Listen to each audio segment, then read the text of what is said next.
I don't think they were like spewing poetry at one another. However, their ears really were attuned to a lot of like the words that we'll make fun of, like thou and this like Shakespearean talk. They did use those words. Friends, Romans, countrymen, lend me your ears. Hark, on this day's Catscast, we journey to the quaint village of Hunter in fair New York, whereupon Catskill Mountain Shakespeare doth present a stirring rendition of the noble tragedy Julius Caesar.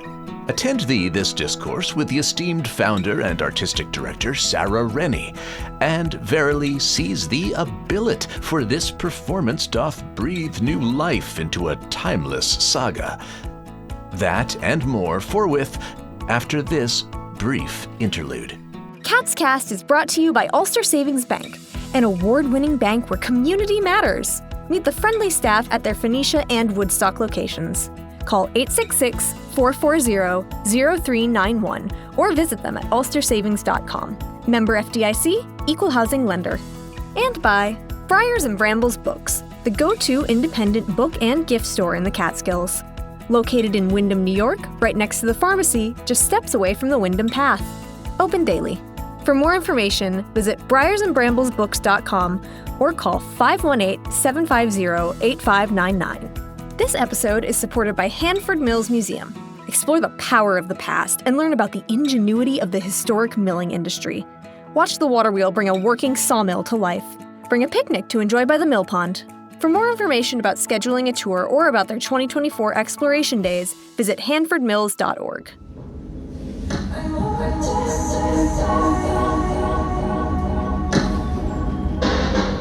If you were expecting lutes, flutes, and fifes, you won't hear them in this production of Julius Caesar, which sound designer Levi Manners composed to complement Catskill Mountain Shakespeare's contemporary sets, lights, and costumes. The text, however, is still all William Shakespeare. Sarah Rennie is the founder and artistic director of Catskill Mountain Shakespeare, and we met on dress rehearsal day at their main stage in Hunter, New York. Hi, my name is Sarah Rennie, and I'm the founder and artistic director of Catskill Mountain Shakespeare. So we are a nonprofit professional theater company based in the Catskill Mountains. Our claim to fame and where we are right now is at our main stage production, which is outdoors under a tent, like summer stock style. So we are in Hunter right now where we're performing. We perform behind the Red Barn on Main Street, right by the Doctor movie theater. We actually opened July 13th. And then we run through July 28th. We perform Wednesdays through Saturdays. Wednesdays are Pay What You Can performances. Then we have a bunch of outreach. We have an LGBTQ mixer, a talkback, a bunch of stuff. All that's on our website though. So that's at catskillmountainshakespeare.com. Currently, we're about to go underneath the tent where the designers are tirelessly kind of trying to fine-tune all their elements for our final dress tonight. That includes like setting sound levels and trying to set light levels even though it's the day, which makes it very difficult because the show's at night. But we're about to come under this enormous 40 by 60 tent with a thrust stage and soon to be 94 seats, but currently like 12. What brought you to Hunter? So I've been splitting my time between the city and the Catskills since 2019. So like a pre-pandemicer, which I feel like is like a claim to fame these days. And I made like the full-time move this time last year. I had a baby, and also just with Catskill Mountain Shakespeare growing, it was just really important that I be up full-time. And then what brought me up is my partner actually moved up. He's a chef, and he moved up in 2019, and that's kind of like when I dipped my toe in. I'm an actor by trade, and so I was looking for places that I could work, and I was really surprised that there wasn't any kind of outdoor summer stock theater in the Catskills that was professional. Especially it was like the boom of the Catskills was really before the pandemic. Like I feel like people think of it, especially as like this thing that started in 2020, but it actually was like so much before that, and there was this real surge happening. And so then in January of 2020, I had this idea. It felt like it fell into my lap, like how you look at a baby and it's like done. You're so new, but you're also like whole. And it kind of felt like that. Like, I know exactly what this is. And I don't know how we're gonna grow it, but I know what this is. And I couldn't shake the idea, and I sat on it for weeks, which is very unlike me. And then I just kind of dove in, and I incorporated it by myself and hired a lawyer. And then, of course, the pandemic really happened, which was such an interesting time to start a theater company. But I think in a lot of ways helped me, because I think I would have barreled ahead really too quick. So it helped me put the brakes on. And then we got to kind of capitalize on this insane rush of people being up here to kind of help put our name on the map and fill a really specific void. What did that baby that fell in your lap look like, and how has it evolved to what it is now? Oh, that's such a great question. So the baby initially was, I think, kind of what I think of as what this will be in like 10 or 15 years, like a festival. Think of like Oregon Shakespeare, Hudson Valley Shakespeare, Shakespeare and Company, Williamstown Theater Festival, all these like really, and I'm Canadian, so like Stratford and Shaw, all these really iconic festivals. I think the thing that really drew me to this kind of lifestyle is this blending of art and like life. And I think what really I loved about the festival lifestyle is that people get to like build lives around it in a really different way. And I think that it does so much for the community. It's been really important to us to like serve the community. And I think that's one of the things like that was a part of this baby. Even though it's not community theater, I wanted it to feel like that it was for the community and that it was theirs as much as it's ours. So this festival is really what it will eventually be, and that's really what the baby looked like. And I think that's what the pandemic helped, was like taking the step back and being like, okay, let's start with one show. There's one main stage production each summer, but there's other programs that you do. Tell me a little bit about that. Our season begins in the spring. We have a school tour, a community and school tour. That's part of the Shakespeare and American Communities grant. So we were awarded that last year for the first time, and we were just awarded it again. And what that does is it allows us to bring a really like truncated, smaller version of a play to high schools at no cost to the kids, and middle schools, and then as well to community venues throughout. Something we have heard since our inception is like, oh, we want you to bring this to us throughout the region. So this was something that felt much further down the line in terms of timeline. But we were lucky that we were kind of able to accomplish that sooner, because it is what a lot of folks have asked for. Then we have our main stage, which really is like our flagship event, and a lot of our other events surround the main stage. The other big thing is we have a really robust outreach program that includes free workshops for kids, artist mixers, LGBTQ mixers. We're part of Upstate Art Weekend, free and low-cost tickets to anyone that asks, pay what you can shows, all these things that we try to do to really break down that barrier of Shakespeare being this like elite, in air quotes, thing that is not for you. I'm like, no, there are fart jokes, there are sex jokes. It's like gross and funny and dirty and scary in the same way all of our pop media is. You just have to like acclimate your ear to it a little bit. So just trying to like get anybody that wants to come in and anyone that's curious about it, helping to like eliminate as many of those barriers as we can. And then of course serve. So like the free workshops are a great example. It's an hour of free childcare for people locally when childcare is super, super hard to come by. And then at the end of this main stage outreach season, we're launching our first young company intensive program. So we're calling that our YOCO. And that's a bunch of young people at grades 6 through 12. They're going to be doing workshops and then perform scenes from a play, which will be really cool. And that's at the end of August. And then finally, we're having a gala this fall, and that's our first time doing that. What kind of community buy-in has there been? What kind of partnerships and relationships have come out of this whole thing? Yeah, we've been really lucky that the community has really welcomed us with open arms. Our main partnership is with the Catskill Mountain Foundation. So that was really a turning point for us at Catskill Mountain Shakespeare in terms of the level of professional theater we were able to do. Up here, finding housing can be so difficult. And our main stage shows are anywhere from 10 to 14 actors, plus an entire design team, plus stage management, plus directors, plus assistants. It's a lot of bodies to house. And the Catskill Mountain Foundation was really wonderfully and generously able to lend a lot of that infrastructure, which then allowed us to hire, older actors, more established actors, because we're not putting them in like funny little Airbnb houses. A lot of our actors come from the city or are regional actors that kind of bop around. And then our tech team is usually from the city, but we also work with a lot of local professional actors. We always make it a point to have local auditions, and then we also audition in the city. And aside from ticket sales, is most of the funding coming from grants? Yeah, grants and corporate funding. So a lot of local businesses up here, they do like $2,500 to $5,000 grants, and that's kind of how we cobble together these things. And that's what a lot of the pre-work is raising the $200,000 that this costs. So it costs $200,000 for the main stage production. Can you break that into some big chunks for me? I'd say the majority of that is artist pay, which we're really, really, really proud of. So we have 10 actors, 3 of which are Actors Equity Association actors, our stage managers Actors Equity Association. Then we have an ASM, we have a director, we have 5 designers, we have a technical director, we have carpentry help. All of those things, to try and pay people a living wage is just really expensive and really important. So that, since day one, has really been where things have gone.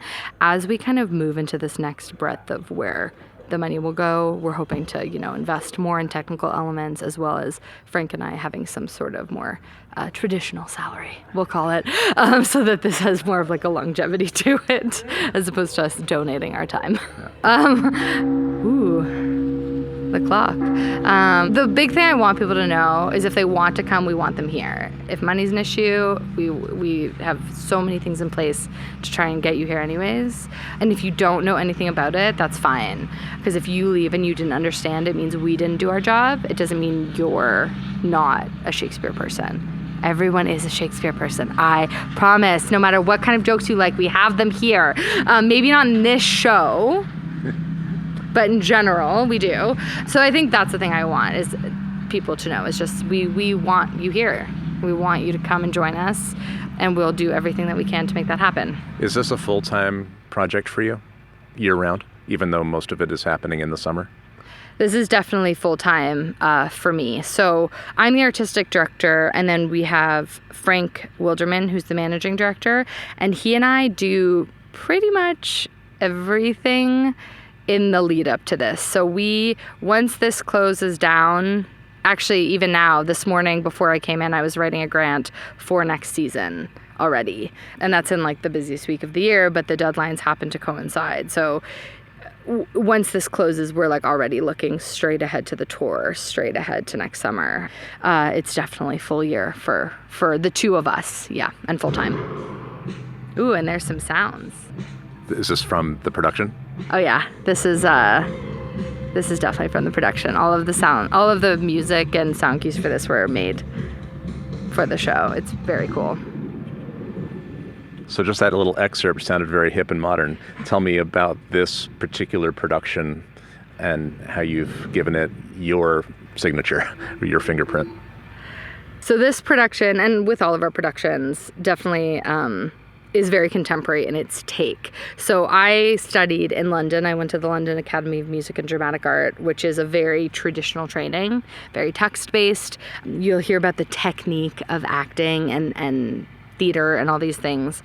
It's very rooted in that classical technique, which that I've kept. I think that that's really useful. I think it helps really take care of story, which is so important. And that's kind of where my classical taste ends. All of our productions, this one is absolutely no exception, are really contemporary. We have really diverse bodies, really queer bodies on stage, which you don't always see in these kinds of plays. And then everything from the music to the set design to the costumes is all contemporary. Doesn't even feel like the right word because it's not always like rooted in space. This year isn't. It feels kind of timeless, but it's not Julius Caesar in togas. It's more like Julius Caesar in this war-torn, dune-like, ethereal middle ground. Do you stay true to the language and the text? We definitely stay true to the language and the text. We will sometimes take the songs. Shakespeare's written a lot of songs in his plays, and sometimes we'll completely take those out and like add in new ones. So that's true in this show, is true in our last show. But aside from that, all of the text is the same. But we do make cuts, so you're not coming into like a 4-hour Julius Caesar, which would be brutal. His coward lips did from their colour I then fly. confided in Sarah that it takes me a few scenes to get into the rhythm of Shakespearean dialogue, and that's if I'm really focused. So what is it about Shakespeare that keeps a modern-day audience and performers coming back to his work? Start of the majestic world. I think the thing that's so special about Shakespeare is the fact that it's difficult. Like, there are people that spend their whole lives working on these plays, and they go from being these ingenues up to Queen Margarets and Lady M's, and they devote their entire careers to these plays. And I think the difficulty is why. And it definitely does take time to acclimate your ear to the language, and it's something that if you're not fluent in it, takes that much longer. My personal theory on this is I think the reason kids really love Shakespeare is because they're kind of used to not always getting what's going on. So they're really able to let the poetry kind of wash over them and get the broad strokes. And then they'll pick out the bits that read to them, and then they'll kind of drop the rest. And I think as grown-ups, we're really used to like knowing what's going on. So I think that's the shift sometimes that's hard to like get into, because you're right, it is difficult, and it's impossible to watch one of Shakespeare's plays, and even if it's the best actors in the world, you'll never hear every lick of poetry, every perfectly composed metaphor. It's impossible. But that's not even the point. The point is that you can go back again and again and again, and at different points of your life or different days, different things pop out at you depending on who's saying the line, where you're at, what you're listening for, what the story is. And I think that's actually it. It's the fact that it isn't easy all the time. So let me ask you this. The way that Shakespeare wrote, was that how people spoke? And if so, what class of people spoke that way? Oh, I love that question.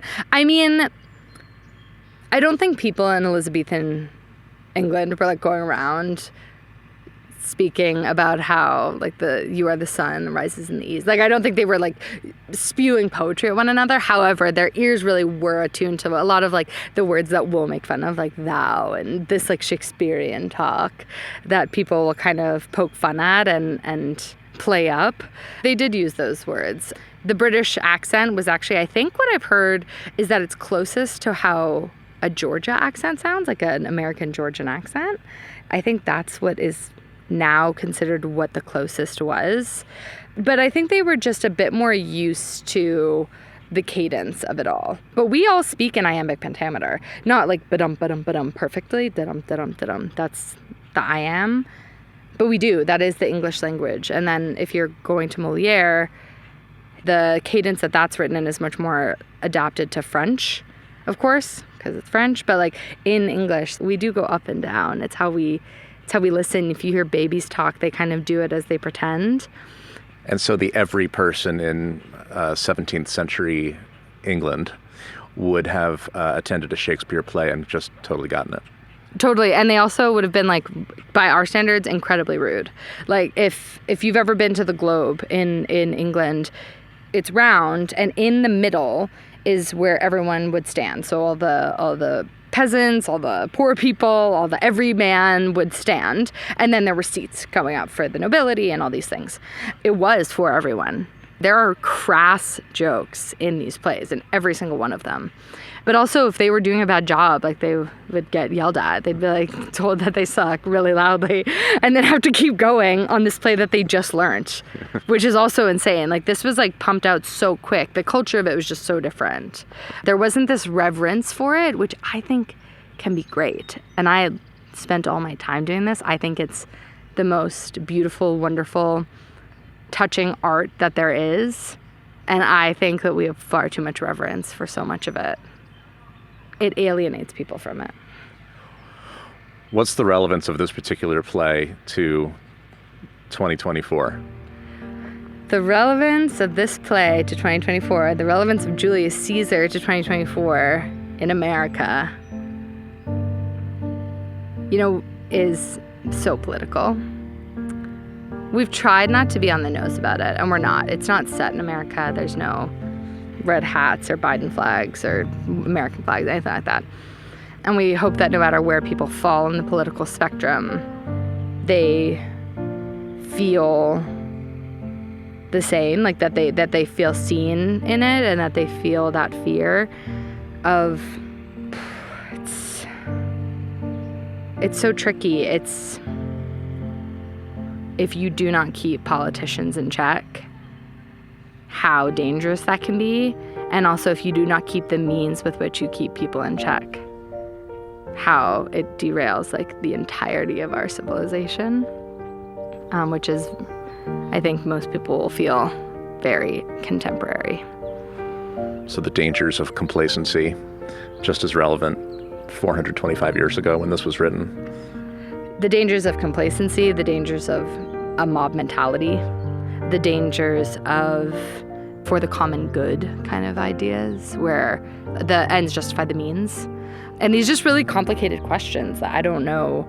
I don't really know the answers to, frankly. I think that's where a lot of us are this year, where we're all like very off guard by what do we do? What's the right thing to do? And I think this really speaks to that. We're like, what is the right thing to do? What should they have done? What would have happened? We don't know. It just unravels with the choices that they do make.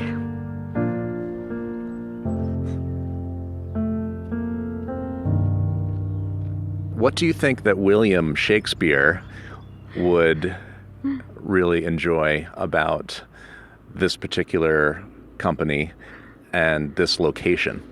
Being someone who, I guess, never came to the Catskills. No, I don't think Shakespeare did make it to the Catskills, unfortunately. I think Shakespeare would love it. Stratford-upon-Avon is not dissimilar to this kind of vibe. It's more populated, but I hope he would really like it. I think he would be very surprised by many of the elements of just modern life that are both present on stage and in general. But my hope is that he would hear the care that the actors take with the words that he wrote and how intentional the words are. Like to go back to kind of how deep these plays are as an actor, there's a million ways you can dissect these things, but everything from like line endings to couplets to stressed beats and not stressed beats, they all mean something. It's crazy. So I think to come here and then listen to the care that people have taken with his words, I hope would mean a lot because they have. And how about some of the other production elements? What would he make of those? Oh man, I think fluorescent tubing light would probably be a shocker, as would like glossy black paint on the floor. Yeah, I think the lighting would definitely be shocking, and all the like very drony kind of subwoofery sounds would probably really be a shock to the system in general. But hopefully he'd think it was cool. I mean, it's kind of futuristic for us, so I can't even imagine. He'd be like, these are aliens. Yeah. Julius Caesar is running through July 28th. Get your tickets at CatskillMountainShakespeare.com. Catscast, the Catskills podcast, is a fair production of Silver Hollow Audio, thrice honored as the Chronogrammy's best regional podcast. Pray, rate, and review on the podcast app of thy choosing. Subscribe to our missives at catscast.com and follow us on Instagram at Catscast. I am Brett Barry. Gratitude for lending thine ears, and until our next encounter, fare thee well.